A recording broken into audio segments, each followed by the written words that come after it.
என்ன மிரட்ட வந்திருக்கியா? அப்படி ஒன்றும் இல்லைங்க. என் தங்கச்சிக்கு ஒரு சீட்டு கொடுத்துருங்க. மரியாதையா. மரியாதையாவா? கொடுக்கலன்னா என்ன பண்ணுவ? என்னடா பண்ணுவ? போலீஸ் போவியா? மந்திரிட்ட போவியா? கவர்னர்கிட்ட போவியா?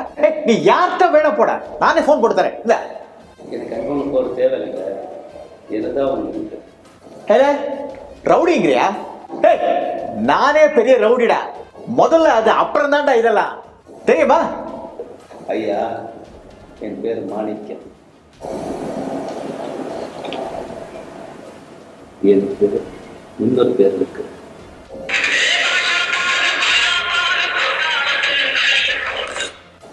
வெளியில சொல்ல மாட்டீங்களே? மாட்டேன் மாட்டேன். ஒரு தடவை சொன்னா 100 தடவை சொன்ன மாதிரி.